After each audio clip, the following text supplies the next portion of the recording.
Chlorpromazine.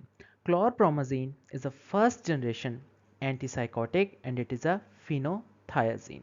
अब इसके actions क्या हैं? ये एक एंटीसाइकोटिक है, यानी स्किज़ोफ्रीनिया वगैरह की ट्रीटमेंट में इसको यूज़ कर सकते हैं. सेकंड, ये एपैथी कॉज करवाती है. Third, it will cause reduced aggression को थोड़ा रिड्यूस करेगी. और fourth, it is also an anti emetic, so इसको हम यूज़ कर सकते हैं हिकअप्स की ट्रीटमेंट में. तो अगर एंटीसाइकोटिक्स के मैकेनिज्म ऑफ एक्शन की बात करें तो इसमें दो ग्रुप्स बन सकते हैं. कुछ ड्रग्स हैं जिन्हें हम कहते हैं फर्स्ट जनरेशन एंटीसाइकोटिक्स और कुछ ड्रग्स हैं जिन्हें हम कहते हैं सेकंड जनरेशन या न्यूअर एंटीसाइकोटिक्स. जो फर्स्ट जनरेशन या जिसे टिपिकल न्यूरोलेप्टिक्स या एंटीसाइकोटिक्स कहते हैं वो करती क्या है कि डोपामीन D2 रिसेप्टर्स को ब्लॉक करती है. So they are antagonist for dopamine receptors. और जो सेकंड जनरेशन एंटीसाइकोटिक्स या एटिपिकल न्यूरोलेप्टिक्स हैं वो करती क्या है कि डोपामीन रिसेप्टर्स को तो ब्लॉक करती ही करती हैं, इसके साथ साथ other receptors, for example serotonin 5-HT2A receptors, इसको भी ब्लॉक करती हैं. So they are antagonist for dopamine receptors as well as serotonin receptors. अब इन सब की वजह से कुछ ना कुछ हमारे पास अनवांटेड साइड इफ़ेक्ट्स भी हो सकते हैं और कुछ वांटेड साइड इफ़ेक्ट्स भी हो सकते हैं. सो अगर अनवांटेड साइड इफ़ेक्ट्स की बात करें जो कि हमें नहीं चाहिए, तो उसकी वजह से कुछ एक्स्ट्रा पिरामिडल सिम्टम्स आ सकते हैं. फॉर एग्जांपल डिस्टोनिया हो सकता है, उसके अलावा ब्रेडिकाइनेजिया, डिस्काइनेजिया वगैरह हो सकते हैं. इसके अलावा अनवांटेड साइड इफ़ेक्ट्स में इंक्रीज्ड प्रोलैक्टिन सिक्रीशन हो सकती है from pituitary. So there is increased prolactin secretion जिसकी वजह से गैलेक्टोरिया हो सकता है, एमेनोरिया हो सकता है, गायनोकोमेस्टिया वगैरह वगैरह हो सकता है. इसके अलावा कुछ हमारे पास वांटेड साइड इफ़ेक्ट्स हैं जो कि हम लेना चाह रहे हैं इन्हीं फर्स्ट जनरेशन और सेकंड जनरेशन न्यूरोलेप्टिक से. उन वांटेड साइड इफ़ेक्ट्स में हमारे पास आ सकते हैं decrease in the positive symptoms of schizophrenia, for example delusions, hallucinations, aggression. और इसके साथ साथ एक और wanted side effect है which is decrease in the negative symptoms of schizophrenia, for example withdrawal, apathy, demotivation. अब इसमें different drugs है. for example अगर first generation antipsychotics की बात करें तो इसमें haloperidol, उसके अलावा फ्लुपेंटिजोल, क्लोरप्रोमाजीन आ सकती हैं. और जो सेकेंड जनरेशन एंटीसाइकोटिक्स है उसमें क्लोजापिन, क्विटाप्रिन, रिस्पेरिडोन, एरिपिप्राजोल और एमिसल्प्राइड आ सकती हैं. सो अगर स्पेसिफिकली क्लोरप्रोमाजीन के मैकेनिज्म ऑफ एक्शन की बात करें तो ये एक कॉम्पिटेटिव एंटागनिस्ट है डोपामीन रिसेप्टर्स का.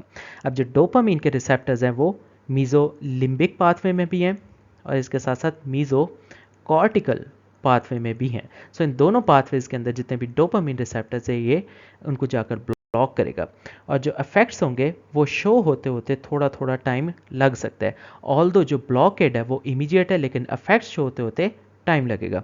इसका ये मतलब है कि जो न्यूरो ट्रांसमिशन हो रही है उसके अंदर कुछ चेंजेस आ रही हैं और वो जो चेंजेस हैं वो बहुत ही स्लोली अकर हो रही हैं. फार्माकोकाइनेटिक्स की बात करें तो जो क्लोरप्रोमाजीन है वो ओरली भी दे सकते हैं और आईएम भी दे सकते हैं. हाफ लाइफ इसकी 16 to 32 आवर्स है. उसके अलावा जो फ्लूफेनाजीन डिकैनोएट है वो हम आईएम देते हैं. क्लोरप्रोमाजीन क्योंकि एक एंटीसाइकोटिक है, डोपामीन रिसेप्टर्स को ब्लॉक करती है, तो हम इसको यूज़ कर सकते हैं स्किज़ोफ्रीनिया की ट्रीटमेंट के लिए. और स्किज़ोफ्रीनिया में भी जो पॉजिटिव सिम्टम्स है ये उनको बेटर ट्रीट करेगी. So it is less effective against negative symptoms. Schizophrenia के साथ साथ बाकी जितनी साइकोटिक स्टेट्स हैं उनको ट्रीट करने के लिए भी हम क्लोरप्रोमाजीन यूज़ कर सकते हैं. इसके अलावा जो मैनिक फेज होता है बाइपोलर डिसऑर्डर का उसमें भी क्लोरप्रोमाजीन दे सकते हैं.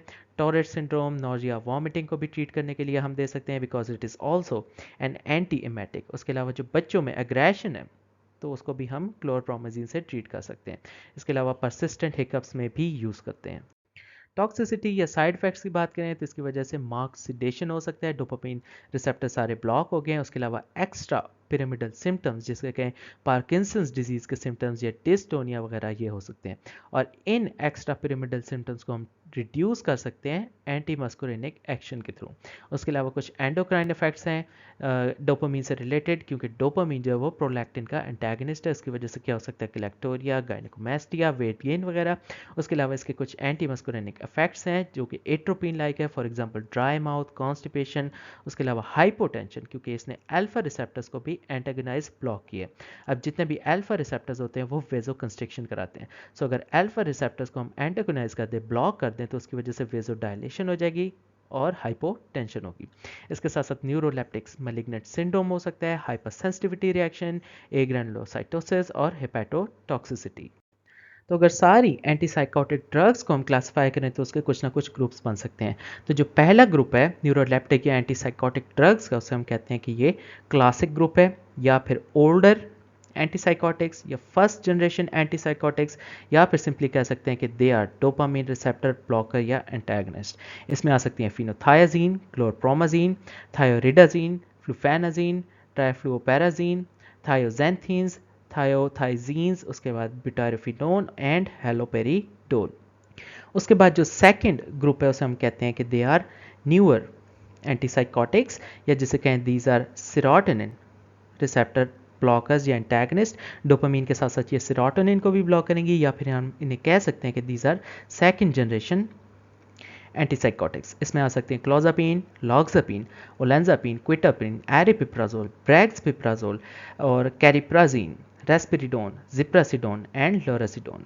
उसके अलावा एक और ग्रुप आ सकता है, उसे हम कहते हैं कि वो बाईपोलर की ट्रीटमेंट के लिए है, या फिर हम कह सकते हैं कि वो एक क्लासिकल ड्रग है, या फिर सिंपली कह सकते हैं कि एक ग्रुप 1A मेटल है जिसमें लिथियम आएगा। और देन कुछ और ड्रग्स है जिन्हें हम कहते हैं कि वो अदर न्यूअर एंटीसाइकोटिक्स है, जिसमें वेलप्रोइक एसिड, कार्बामेज़ेपिन, लेमोट्रिजीन, क्लोनाजिपाम और ओलेंजापिन आ सकते हैं।